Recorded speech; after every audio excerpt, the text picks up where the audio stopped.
प्रार्थना करूयात. स्वर्गीय पित्या, तुझं वचन जे आमच्या पावलांकरता दिवा, आमच्या मार्गावर प्रकाश असा आहे, त्या वचनाकडे आम्ही येतो. आम्ही तुझे दास ऐकत आहोत. आम्हाला ऐकणारे कान, समजणारं मन आणि त्याप्रमाणे कृती करणारा अंतःकरण द्यावंस, अशा मी तेवढं प्रार्थना करतो. याच्या नावाने मागितलं म्हणतो आहे. याचा 6वा अध्याय आणि 20वा वचन याच्यामध्ये दिलेले आहे. त्यामध्ये असं म्हटलं आहे, आमचा प्रभू याजक झालेला येशू अग्रगामी असा आपल्याकरता परत स्थानात गेला आहे.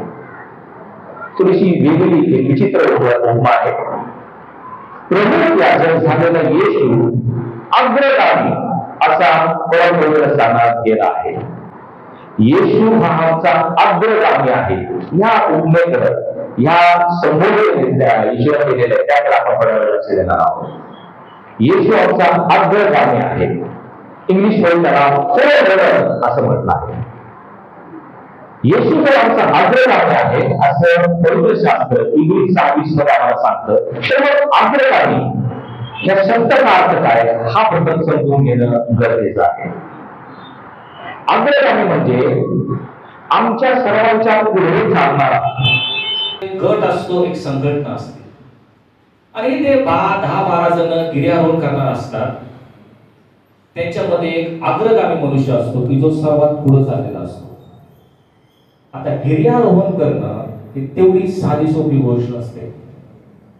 माउंट एव्हरेस्ट आपल्या सर्वांना ठाऊक आहे, जगातील सर्वात उंच शिखर, ज्याची उंची 30,000 फूट आहे. आणि हे चढत असताना मोठमोठ्या टेकड्या आहेत, निसरड्या वाटा आहेत. त्या ठिकाणी बर्फ लोट होऊ शकतो, ज्याला हिमसंकलन म्हणतात, बर्फ पडू शकतो आणि एक जीवघेणी वाट असते. अनेक जण त्या ठिकाणी मृत्यू देखील पडत असतात, मृत्युमुखी होतात. इतक्या वर गेल्यानंतर बर्फाळ प्रदेश असल्यामुळे, थंड वातावरण असल्यामुळे विशेष प्रकारचा सूट किंवा कपडे त्याला घालावे लागतात. जसजसं वर जाऊ तसं ऑक्सिजनची कमतरता असल्यामुळे पाठीवर ऑक्सिजनचा सिलेंडर घेऊन मास्क लावून इतक्या वर त्या एव्हरेस्ट शिखर गाठावं लागतं. हा जो सर्व काय प्रवास आहे, मोहीम आहे, ही जीवघेणी मोहीम असते. अनेकांचे जीव त्या ठिकाणी धोक्यात असतात. आणि म्हणून ज्यावेळेस हे गट त्या माउंट एव्हरेस्ट किंवा गिर्यारोहणाला जातो, त्याच्यामध्ये एक अग्रगामी मनुष्य असतो. हा अग्रगामी मनुष्य इतरांपेक्षा थोडासा वेगळा असतो, कारण त्याला अनेक मोहीम केलेली त्याला एक अनुभव असतो. हा अग्रगामी मनुष्य अनुभवी, कर्तबगार, कर्तृत्ववान, चढण्यामध्ये कुशल आणि आवेशी असा हा मनुष्य, याची निवड केली जाते. आणि मग ही टेकडी चढण्यापूर्वी हा अग्रगामी मनुष्य आपल्या स्वतःचा जीव धोक्यात घालून ते जे खडक आहे त्याच्या खास खिडक्यात आपले हात आणि पाय रोवून हा सगळ्यांच्या पुढे 20-25 फूट वर उंच जातो. आपला जीव धोक्यात घालून कुठलाही सहाय्य न मिळवता तो त्या ठिकाणी चढून जातो. आणि मग वर 25 फूट वर गेल्यावर हा अग्रगामी मनुष्य आपल्या पिशवीतून एक दोरखंड काढतो आणि तो दोरखंड समोरच्या जवळच्या मजबूत खडकाला तो दोर बांधतो आणि त्या दोराचा दुसरा टोक तो खाली सोडतो. खाली सोडल्यानंतर जे बाकीचे लोक असतात त्यांना वर सोडण्यास अगदी सहज सोपं जातं, कारण त्या दोराच्या साहाय्याने ते वर जातात. पण का जाऊ शकतात? कारण अग्रगामी मनुष्याने आपल्या स्वतःचा जीव धोक्यात घालून ती मोहीम वर एकट्याने पार केली असती, म्हणून बाकीच्यांना सोयीस्कर पडतं. येशू आमचा अग्रगामी आहे. 2000 वर्षापूर्वी ह्या जगात जीवन कसं जगायचं हे त्याने आम्हाला दाखवून दिलेलं आहे. एक आदर्श आणि चित्त आमच्या समोर ठेवलेलं आहे, यासाठी की त्याच्यानंतर आम्ही जे जाणार आहोत आम्हाला जीवन जगताना अधिक सोयीस्कर होईल, म्हणून तो आमचा अग्रगामी आहे.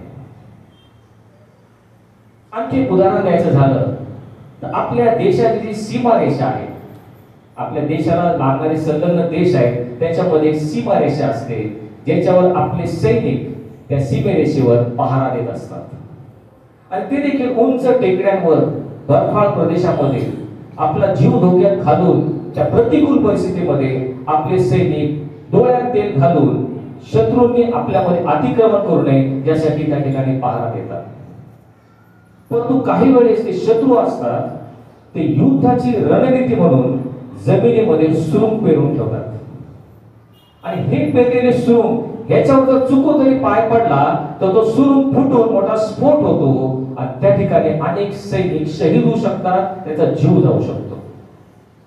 अशा वेळेस आमचे जे सैनिक आहेत त्यांच्यामध्ये एक अग्रगामी मनुष्य असतो, जो मोठ्या धैर्याने आपला जीव धोक्यात घालून जी काही त्या ठिकाणची जमीन आहे त्यामध्ये सुरुंग सोडून त्या ठिकाणी पाऊल वाटतो शोधत असतो.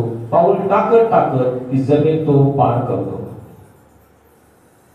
चुकूनही जर त्या सुरुंगावर पाय पडला तर त्याचा जीव जाण्याची शक्यता असते. परंतु एकदा ती जमीन त्याने पार केली, तो रस्ता पार केला, मागच्या लोकांना यांना फार सोपं जातं. कारण तो जाताना त्यांनी माग त्याच्या पाऊल खुणा सोडलेल्या असतात.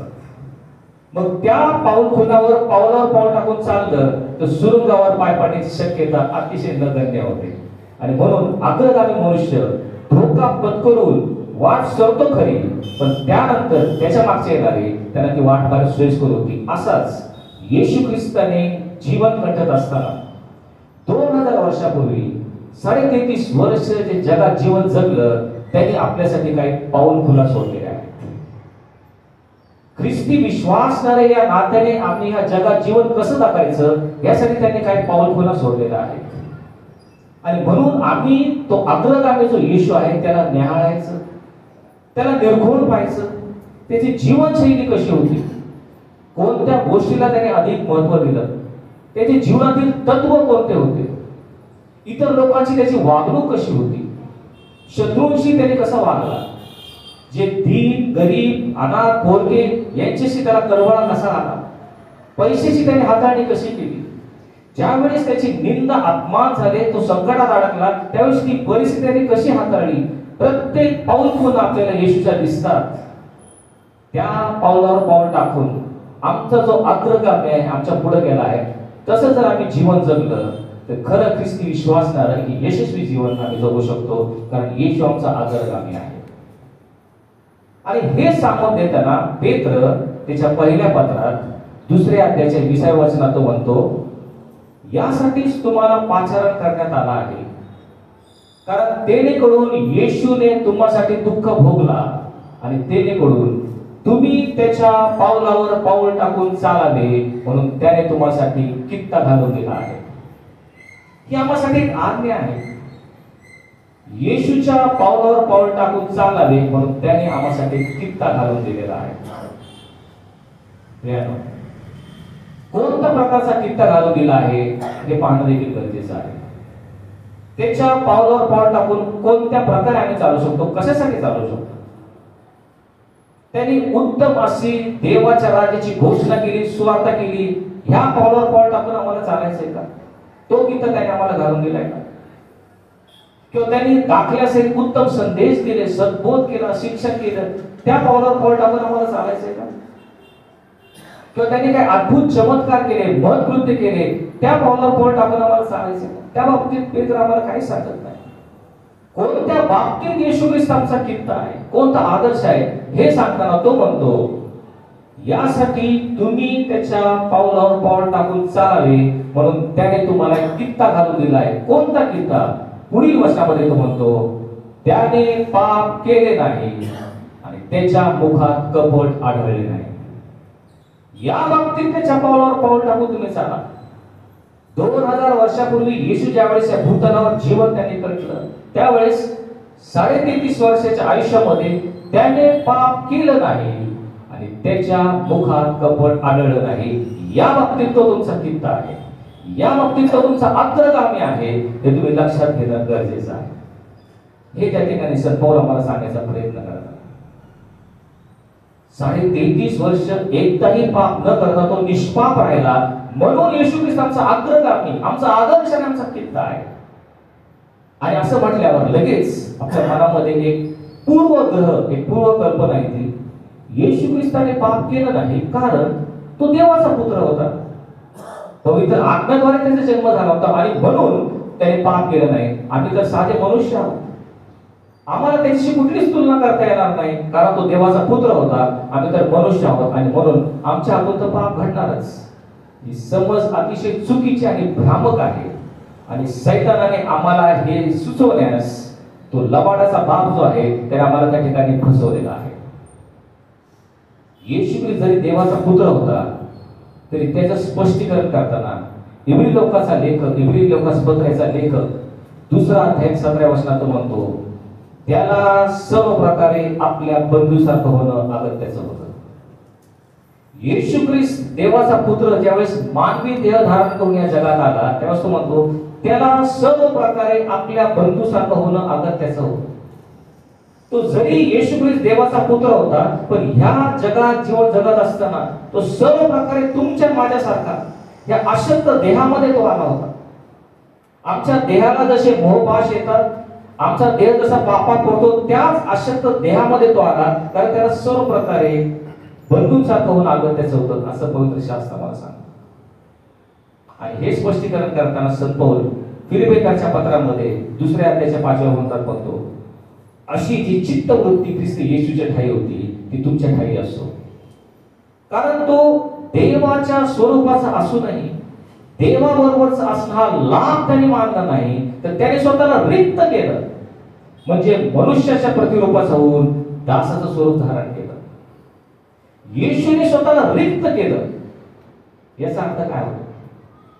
तो स्वर्गामध्ये असताना देव जो पुत्र होता म्हणजे तो देव होता, त्याचे सर्व जे देवाचे गुणधर्म आहेत, जे सुप्त गुण आहेत, ते सर्व त्यांनी स्वर्गात टाकून त्यापासून रिक्त होऊन तो या जगामध्ये आला. हे आम्ही समजणं अतिशय महत्वाचं आहे. मग देवाचे गुण कोणते आहेत? तर देव सर्व समर्थ आहे, देव सर्व ज्ञानी आहे, देव सर्व व्यापी आहे आणि देव अमर आहे, तो कधी मरत नाही. हे सर्व गुण तेथेच त्यांनी सोडले. ज्यावेळेस येशू ख्रिस्त त्या भूतलावर आला त्यावेळेस तो सर्व समर्थ राहिला नाही. कारण साध्या एका रोमी सुभार पंत पिलात याने त्याला वधस्तंभी देण्याचा हुकूम दिला आणि त्याला वधस्तंभी जावं लागलं. तो सर्व समर्थ नव्हता. येशू ख्रिस्त सर्व ज्ञानी नव्हता, पूर्ण मनुष्य होता. आणि म्हणून ज्या देवाच्या पुत्राने जुन्या करारात मोशेला सिनाय पर्वतावर नियमशास्त्र दिलं, तो ज्यावेळेस मानव धारण करून आला त्याला नियमशास्त्र शिकावं लागलं. त्यांनी नियमशास्त्राचं अध्ययन केलं. 12 वर्षाचा येशू नियमशास्त्र शिकला, कारण तो पूर्ण मनुष्य होता. देवाचा त्या ठिकाणी कुठलाही संबंध त्या ठिकाणी येत नव्हता. तो पूर्ण तुमच्या माझ्या मनुष्यासारखा म्हणून तो आला, म्हणून त्याला नियमशास्त्र शिकावं लागलं. तो सर्व ज्ञानी नव्हता, तो सर्वव्यापी नव्हता. त्याचं अमरत्व तो सोडून आला, कारण तो मर्त्य झाला. हे आम्ही समजून घेणं महत्वाचं आहे. त्याचे सर्व दैवी गुण सोडून तुमच्या माझ्यासारख्या मनुष्यामध्ये तो आला. मनुष्य रूपानं आमच्यासारखं जीवन जगलं आणि जिथे आम्ही असंख्य पाप करतो तिथे 33.5 वर्ष तो पाप न करता पाप विरहित निष्पाप जीवन जगला. या बाबतीत तो आमचा अग्रगामी आहे. या बाबतीत त्याच्याकडे पहा, त्याचा कित्ता वागे, त्याचा आदर्श घ्या आणि त्याच्या पावलावर पाऊल टाकून चालवा. हे आश्चर्यजनक गोष्ट आहे, त्यामुळे लक्षात घेणं गरजेचं आहे. तो पूर्ण मनुष्य म्हणून या जगामध्ये आला. ज्यावेळेस येशूचा बाप्तिस्मा झाला, आत्म्याने त्याला अरण्यात नेले यासाठी की सैतानाकडून त्याची परीक्षा व्हावी. आणि मग सैतानाने 40 दिवस 40 रात्र उपाशी असलेल्या येशूची परीक्षा घेतली, त्याला मोह टाकण्याचा प्रयत्न केला. तू जर देवाचा पुत्र असशील त्या धोंड्याच्या भाकरी व्हाव्या म्हणून आज्ञा कर. प्रियांनो, तो तुमच्या माझ्यासारखा पूर्ण मनुष्य होता. 40 दिवस उपवास केल्यानंतर त्याला भूक लागली होती, त्याच्या देहाची ती गरज होती. त्या ठिकाणी त्याने त्या धोंड्याच्या भाकरी करून आपल्या देहाची गरज भागवावी याची पूर्ण 100% शक्यता होती ते, कारण तो पूर्ण मनुष्य होता. पूर्ण मनुष्य असून सुद्धा त्याने देहाची वासना पूर्ण केली नाही, त्याने पाप केलं नाही, तो निष्पाप राहिला. या बाबतीत तो आदर्श आहे. सैतानाने त्याला उंच डोंगरावर नेलं, जगातील सर्व राज्य व त्याचा वैभव दाखवला, म्हटले पाय पडून नमन कर, हे सर्व मी तुला देईन. आणि ते पाहून तुम्ही आणि मी जसे मनुष्य आम्हाला लोभ होतो तसा लोभ घेऊन संपूर्ण राज्य माझे व्हावे, माझ्याकडे हे वैभव यावे नव्हे, हे जर मला मिळालं तर पुढे मला वधस्तंभावर जावं लागणार नाही. या दृष्टिकोनातून सैतानाला नमून हे सर्व हस्तगत करण्याची पूर्ण शक्यता त्यावेळेस होती, कारण तो पूर्ण मनुष्य होता. लोभ येणं हा त्याला पूर्ण त्या ठिकाणी शक्यता होती. पण तरी येशू निष्पाप राहिला. तो जर देव असता तर याकोब 1 अध्याय 13व्या वचनात म्हणतो, देवाला कुठल्याही वाईट गोष्टीचा मोह होत नाही आणि देव कुणाला मोहात टाकत नाही. येशू जर पूर्ण देव असल्याला मोह झालाच नसता, परंतु येशू पूर्ण मनुष्य होता आणि म्हणून तो मोहात पडण्याची दाट शक्यता होती, तरी तो निष्पाप राहिला. हे या ठिकाणी समजणं गरजेचं आहे आणि हा कित्त आम्ही गाजवला पाहिजे. तो पापात पडण्याची 100% शक्यता होती, तरी त्याने आमच्या समोर एक आदर्श आणि कित्त ठेवला आहे. त्याने पाप केलं नाही, त्याच्या मुखात कपट आढळलं नाही. आणि म्हणून तोच इब्रिकारास पत्राचा लेखक 4 अध्याय 15 वचनात म्हणतो, तो सर्व प्रकारे पारखला होता तरी निष्पाप राहिला. या बाबतीत तो आमचा अग्रगामी आहे. या बाबतीत आम्ही त्याचा आदर्श काढायला पाहिजे. तो सर्व प्रकारे पारखला गेला होता. जशी तुमच्यानी माझी पारख होते, सैतान आम्हाला मोहात टाकतो, आमची परीक्षा होते, आम्ही संकटात जातो, त्यावेळेस आम्ही पापात पडतो, त्याच प्रकारे येशू प्रत्येक बाबतीत पारखला गेला, पण तो निष्पाप राहिला. आणि याचं रहस्य समजून घेणं गरजेचं आहे. तुमच्या माझ्यासारखा पूर्ण मनुष्य असून देखील तो निष्पाप कसा राहिला, त्याचं रहस्य उलगडताना संत पौल तिमोथेला पहिलं पत्र 3 अध्याय 16 वचन त्यात म्हणतो, तो देहाने प्रगट झाला पण आत्म्याने नीतिमान ठरला. हे ते रहस्य. जरी तुमच्या माझ्यासारखा देहामध्ये पूर्ण मनुष्य होता, पण जो आत्मा त्याच्यामध्ये होता, त्या आत्म्याच्या प्रेरणेने, आत्म्याच्या सामर्थ्याने सर्व देहाची कर्म त्यांनी ठार मारली आणि पापावर विजय मिळवून 33.5 वर्ष निष्पाप जीवन जगला. या बाबतीत तो आमचा अग्रगामी आहे. आणि म्हणून हे लक्षात घेतलं पाहिजे. गलतीकाराच्या पत्रामध्ये संपूर्ण मला स्पष्टपणे सांगतो, म्हणून मी तुम्हाला सांगतो, आत्म्याच्या प्रेरणेने चाला, म्हणजे तुम्ही देहवासना पूर्ण करणारच नाही. कारण देहवासना आत्म्याविरुद्ध आणि आत्मा देहवासनेविरुद्ध आहे. ही दोघे परस्पर विरोधी आहेत, यासाठी की जे तुम्ही इच्छिता ते तुमच्या हातून घडू नये. येशू ख्रिस्ताने काय केलं? 33.5 वर्ष पूर्ण आयुष्य आत्म्याच्या प्रेरणेने चालला, सतत निरंतर आत्म्याच्या प्रेरणेने चालला आणि म्हणून त्याने देहवासना कधीच पूर्ण केली नाही आणि म्हणून त्याने पाप केलं नाही, तो निष्पाप आहे. आणि नेमकी हीच चूक आम्ही करतो. ज्यावेळेस आम्हाला आत्मा काहीतरी सुचवतो, आम्ही आत्म्याच्या प्रेरणेने चालत नाही आणि म्हणून आम्ही देहवासना पूर्ण करतो आणि म्हणून आम्ही पापी आहोत. कारण आत्मा आणि देहवासना ही परस्पर विरोधी आहेत. जर तुम्ही देहवासना पूर्ण केली तर आत्मा खिन्न होतो, पण जर तुम्ही आत्म्याच्या प्रेरणेने चालला तर तुम्ही कधीच देहवासना पूर्ण करणार नाही. त्याची शक्यता नाही, कारण हे परस्पर विरोधी आहे. आणि ह्या बाबतीत येशू ख्रिस्त हा आमचा कित्त आहे, आदर्श आहे. प्रियानो, आत्म्याच्या प्रेरणेने आम्ही चाललं पाहिजे. हेच नेमकं करण्याचं आम्ही असफल होतो आणि म्हणून आमच्याकडून पाप घडतो. येशू ख्रिस्त पूर्ण मनुष्य होता तरी तो निष्पाप राहिला.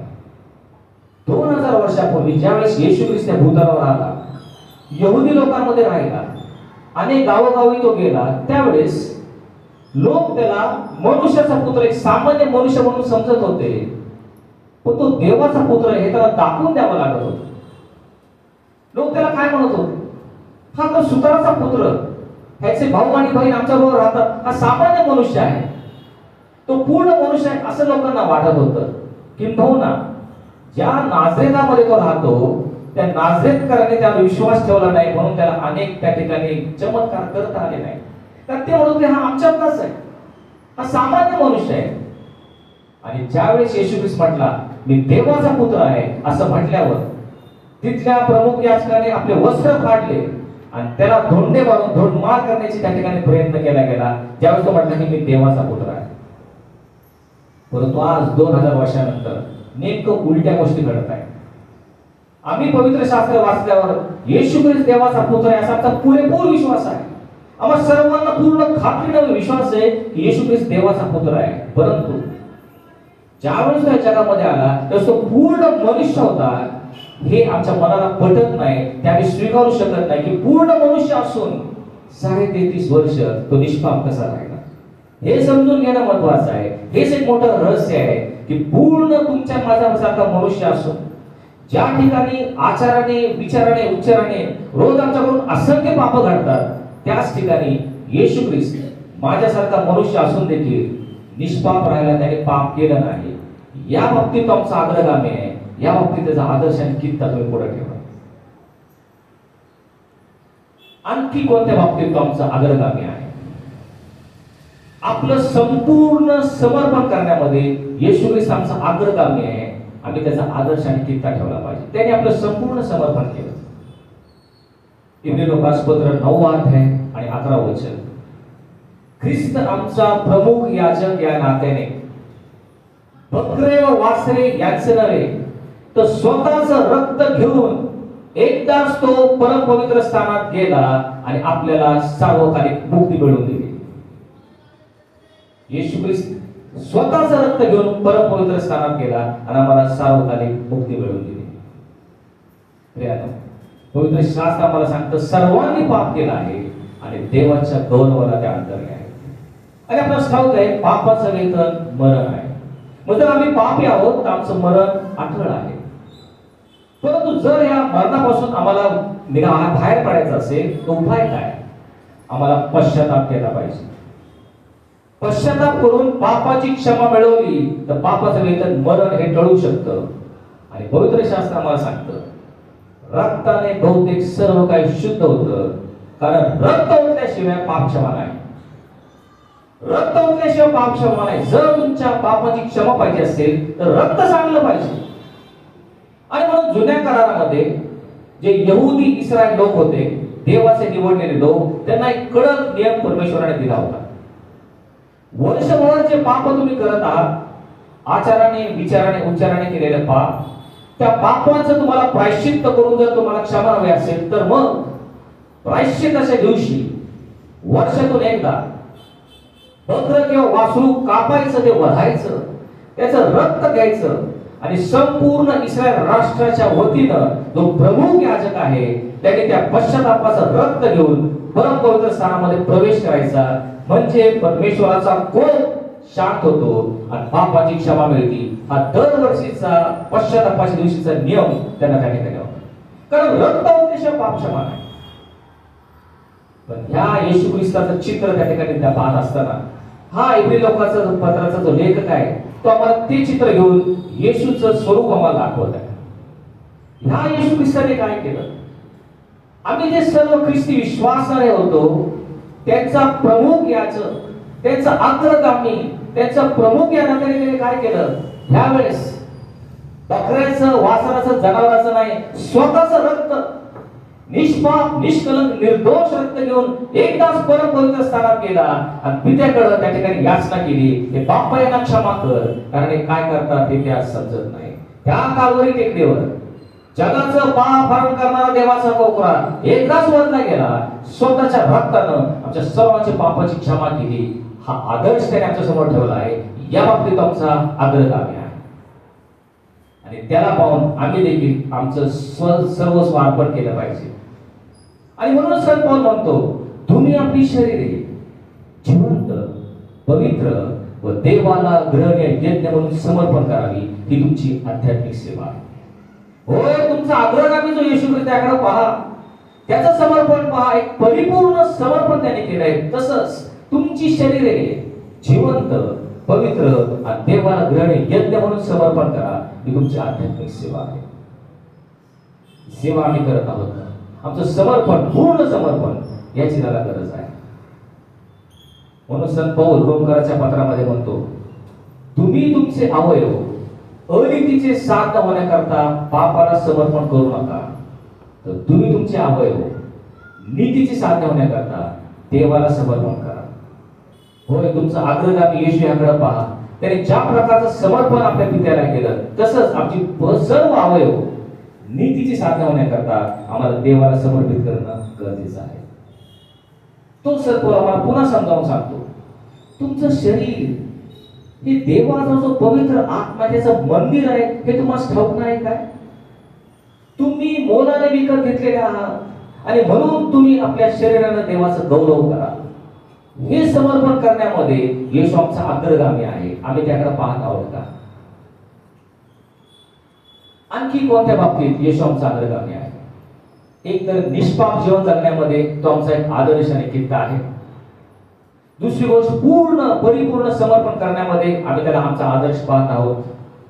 तिसरी आणि महत्वाची गोष्ट सतत देवाच्या कृपेमध्ये जगण्यामध्ये येशू आमचा आदरगामी आहे. हे समजून घेणं फार महत्वाचं आहे. सर्वप्रथम दया आणि कृपा याचा भेद, याचा फरक आम्ही लक्षात घेतला तर कृपा म्हणजे काय हे आमच्या लक्षात येईल. दया म्हणजे इंग्लिश मध्ये त्याला मर्सी म्हटलेलं आहे आणि कृपा म्हणजे ग्रेस. त्याच्यामध्ये फरक काय आहे? जुन्या करारातील यहुदी लोकांना दया प्राप्त झाली होती परंतु कृपा त्यांच्याकडे नव्हती. दया म्हणजे काय? मनुष्य पापी आहे. आदाम आणि हव्याने पाप केलं आणि त्यांच्याद्वारे मनुष्यामध्ये पाप पसरलं आणि आम्ही पापी आहोत. आणि म्हणून आमच्या गत आयुष्यामध्ये आतापर्यंत आचाराने, विचाराने, उच्चाराने केलेलं पाप याचा जर आम्ही पश्चाताप केला, आम्ही प्रायश्चित्त केलं, देवाकडे क्षमा मागितली तर देव आमच्याकडे दयेदृष्टीने पाहतो आणि आमच्या सर्व पापाची तो क्षमा करतो, कारण तो दयाळू आहे. दया म्हणजे काय? आमच्या गत आयुष्यातील झालेल्या पापाची क्षमा म्हणजे दया. मग कृपा म्हणजे काय? कृपा म्हणजे आम्ही आमच्याकडून पापच घडू नये, आम्ही पाप करू नये म्हणून एक वेगळं दैवी सामर्थ्य आम्हाला प्राप्त होतं, जेणेकरून एक साधन आम्हाला मिळालेलं आहे की आम्ही पापावर विजय मिळू शकतो. ह्याला म्हणतात कृपा. आणि म्हणून एक लक्षात घेऊया, येशूला कधीच कशा दयाची गरज भासली नाही. येशूवर दया झाली असं कुठेच पवित्र शास्त्रात लिहिलेलं नाही, कारण त्याने कधी पापच केलं नव्हतं. दया कुणाला लागते? जे पापी आहे, ज्यांनी पाप केलेलं आहे, गत आयुष्यातील पापाची क्षमा मिळावी म्हणून दयेची गरज आहे. आम्ही पापी आहोत, आम्हाला दयेची गरज असते. येशूने कधी पाप केलं नाही म्हणून त्याला दयेची गरज लागली नाही, परंतु येशूला निश्चितपणे 100% कृपेची गरज लागली. कारण कृपा म्हणजे काय? आमच्याकडून पाप होऊच नये म्हणून मिळालेलं दैवी सामर्थ्य आहे. येशू पूर्ण मनुष्य होता आणि त्याला पाप घडू नये म्हणून कृपेची नितांत गरज येशूला होती. आताच आपण शास्त्रभाग वाचला, शुभवर्तमान वाचलं, त्यामध्ये म्हटलेलं आहे, तो बालक येशू बलवान होत गेला, ज्ञानाने परिपूर्ण झाला आणि देवाची कृपा त्याच्यावर होती. लहान येशूवर देवाची कृपा होती कारण त्याने पर्यावरण पाप घडायचं नव्हतं. पुढे तो म्हटलेला आहे, देवाच्या आणि मनुष्याच्या कृपेत तो वाढत गेला. होय, सतत निरंतर येशूवर देवाची कृपा होती आणि म्हणूनच त्याच्याकडून पाप घडलं नाही. हे आम्ही समजून घेणं गरजेचं आहे. निरंतर तो देवाच्या कृपेत राहिला आणि म्हणून निष्पाप राहिला.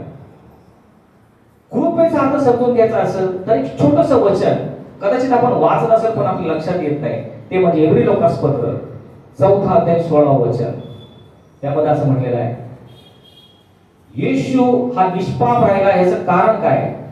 तो आपल्यावर दया व्हावी आणि ऐन वेळी सहाय्यासाठी कृपा मिळावी म्हणून आपण मोठ्या धैर्याने कृपेच्या राज्यासनाकडे जाऊया. कृपेची व्याख्या आपल्याला या ठिकाणी दिसत आहे. आपल्यावर दया व्हावी आणि ऐन वेळी सहाय्यासाठी कृपा मिळावी. कृपा म्हणजे काय? ऐन वेळी मिळालेलं सहाय्य. ही ऐन वेळ कोणती आहे? आम्ही पापी आहोत, आम्ही मोहपाशात पडतो आणि त्या ऐन वेळी म्हणजे नाजूक क्षणी, त्या आणीबाणीच्या वेळी ज्यांच्याकडून आमच्याद्वारे पाप घडणार असतं, आम्ही पापात पडणार असतो, तो नाजूक क्षण आहे, आम्ही मोहाला बळी पडणार, त्याच वेळेस देवाकडे कृपा मागितली की तो आम्हाला असं सामर्थ्य देतो की आमच्या अशक्तपणामध्ये त्याची शक्ती कार्य करते आणि त्या मोहपाशावर विजय मिळवून आम्ही पापावर विजय मिळवू शकतो. तेच नेमकं येशूने प्रत्येक वेळेस केलं.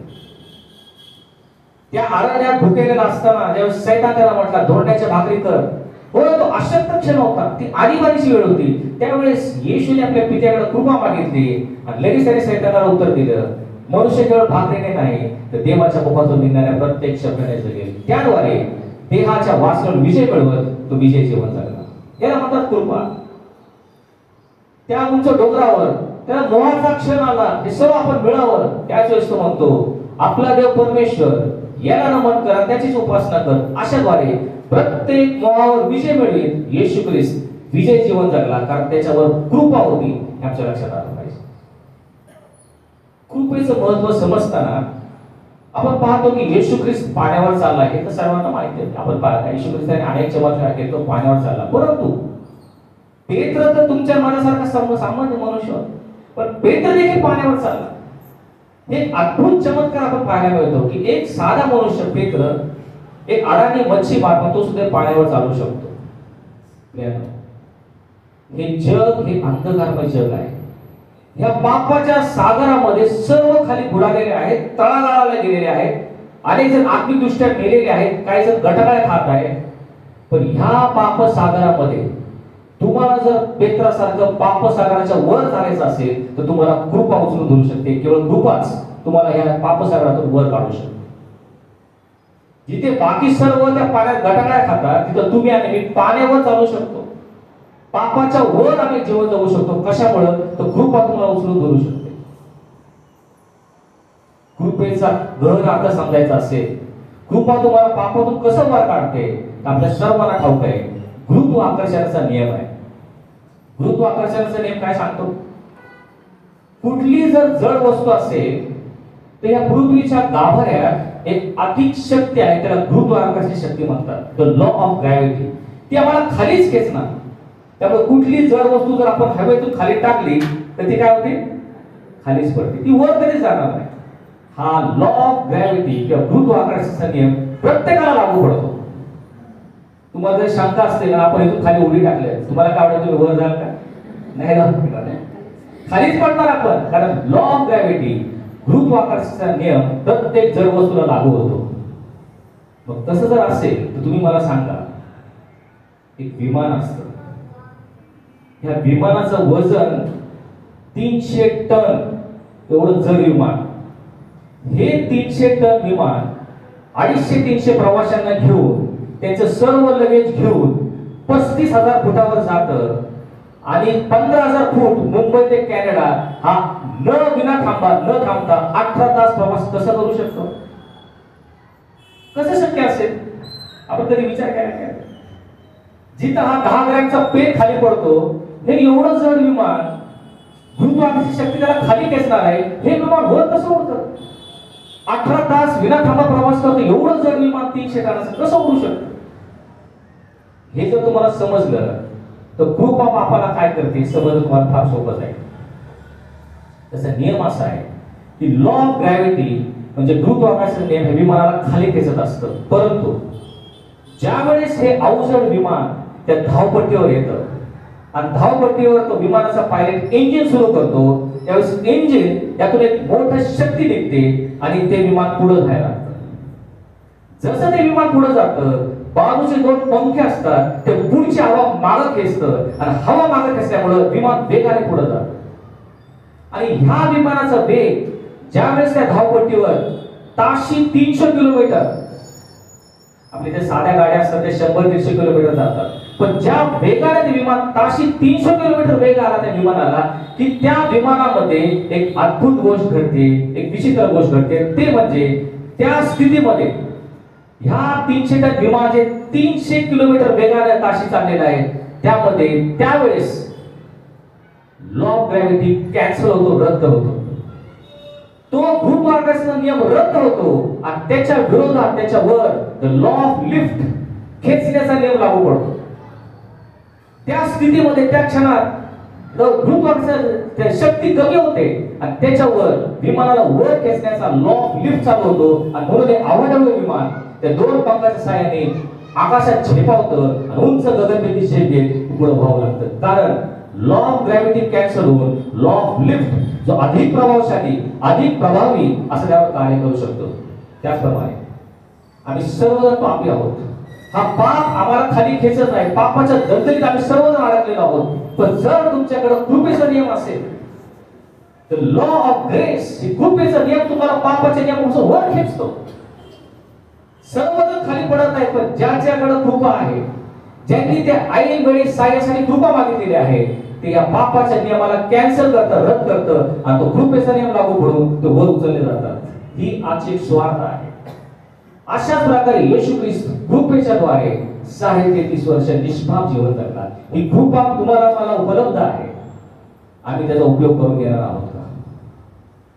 आणि मग हा जो नियम आहे हा तर आता 100 वर्षापूर्वी आपल्याला कळाला. 1903 साली विमानाची त्या ठिकाणी शोध लागला. परंतु ह्या नियमाचा उगम 2000 वर्षापूर्वी त्या ठिकाणी संत पौलाने लिहून ठेवलेला आहे.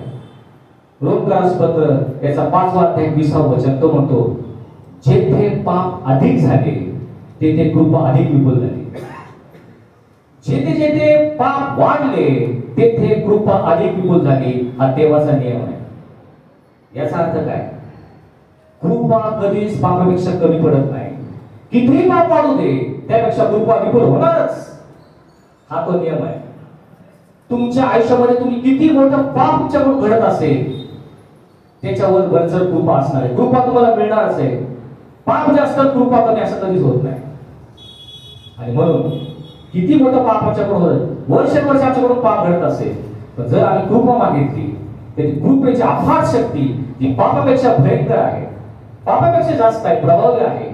जिथे पाप वाढले तिथे कृपा अधिक झाली. रोम 5:20 लक्षात घेतलं पाहिजे. या बाबतीत येशू ख्रिस्त आमचा अग्रगामी आहे. आणखी कोणत्या बाबतीत आमचा अग्रगामी आहे? येशू ख्रिस्त पूर्ण आज्ञा पालन करण्यामध्ये आमचा कित्त, आमचा आदर्श, आमचा अग्रगामी. त्याने पूर्ण आज्ञा पालन केलं.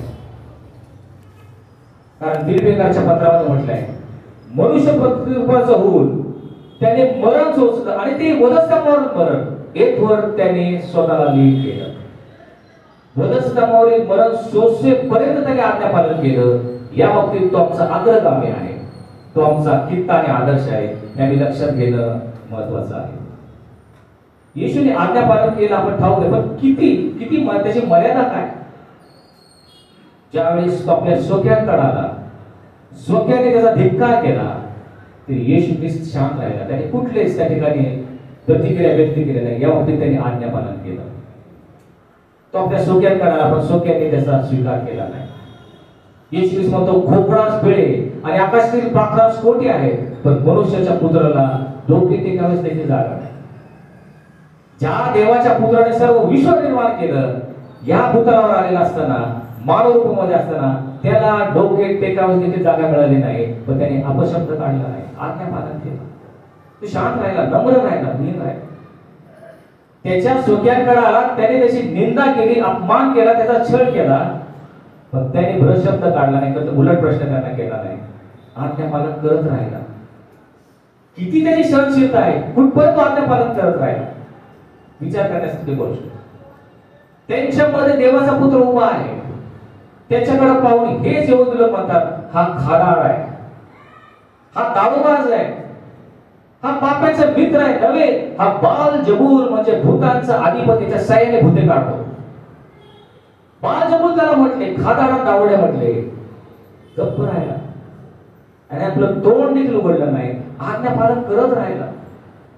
तुम्ही कल्पना करा, तुम्हाला कोणी एखादा भ्रष्ट शब्द बोलू, थोडं काहीतरी वाकडं बोलू दे, वेळ वाकडं बोल, आपण आपली प्रतिक्रिया कशी होती? 3.5 वर्षाच्या सेवा कार्यामध्ये एकाही शब्दाने उलट उत्तर दिलं नाही. होय, त्याने येशूला धरलं, त्याला नेलं, पिलातापुढे नेलं, सोक्याने खोटे आरोप त्याच्यावर लादले, त्याला विवस्त्र केलं, झगा काढला, त्याला पाठीवर वेताचे फटके मारले, लोकांनी आणलं, त्याला चपराका मारलाय, त्याचे डोळे बांधले, म्हटले अंतर्ज्ञानाने सांग तुला कोणी मारलं. त्याला अनेक अपशब्द वापरले, छितू केली, डोक्यात काट्याचा मुकुट घातला, स्वतःचा वधस्तंभ स्वतःच व्हायला सांगून वधस्तंभावर कुऱ्हाडी खेळायच्या हाताने त्याला खेळलं. कुठवर आज्ञा पालन करायचं? हे बाप्पा, मी आपला आत्मा तुझ्या हाती सोपवून देतो असे बोलून त्याने प्राण सोडेपर्यंत आज्ञा पालन केलं. या बाबतीत आमचा अग्रगामी आहे. मरेपर्यंत आज्ञा पालन. एका शब्दाने त्याने कधी देवाची आज्ञा मोडली नाही, तर त्याने काही चूक केली नाही. याला म्हणतात अग्रगामी. याला म्हणतात आमचा आदर्श आणि कित्ता. येशूकडे पाहिल्यावर आपल्याला स्वतःची लाज वाटत नाही का? आपल्याकडून असं आज्ञा पालन होतं का? कुणी वेळ वाकडा बोलत लगेच आमची प्रतिक्रिया कशी होती? आज्ञा पालन करण्यात तो आमचा अग्रगामी आहे. आणि शेवटची आणि महत्वाची गोष्ट, कोणत्या बाबतीत तो आमचा अग्रगामी आहे? पुनरुत्थानामध्ये येशू ख्रिस्त आमचा अग्रगामी आहे. हे लक्षात ठेवलं पाहिजे. हो, ह्या 6000 वर्षाच्या मानवी इतिहासामध्ये अनेक संत, रती, महारथी, थोर पुरुष, धर्मसंस्थापक सर्व होऊन गेले. प्रत्येक जण आले, उत्तम शिक्षण दिलं, सद्बोध केला, पण प्रत्येक जण मरण पावलं. ते पुन्हा कधीच उठले नाही. पण आमचा प्रभू येशू ख्रिस्त हा एकमेव असा व्यक्ती आहे तिसऱ्या दिवशी पुन्हा उठला, पुनरुत्थित झाला आणि आजही तो सदाजीवी आहे, याच्या बाबतीत तो आमचा अग्रगामी आहे. येशू ख्रिस्त आमचा अग्रगामी आहे. हा येशू ख्रिस्त योहानाला प्रकटीकरणाच्या पुस्तकामध्ये म्हणतो, पहिला व शेवटला व जो जिवंत तो मी आहे. पहा मी मेलो होतो तरी सदा सर्वदा मी जिवंत आहे आणि मरणाच्या वादोपराच्या किल्ल्या माझ्याकडे आहेत. पण येथेच कथानक संपत नाही. नुसता येशू पुनरुत्थित झाला असता तर हे कथानक शोकांतिका म्हणून ठरलं असतं. पण तोच येशू 4 दिवस मेलेल्या लाजारच्या कबरेवर उभा आहे आणि तो येशू म्हणतो, पुनरुत्थान व जीवन मीच आहे.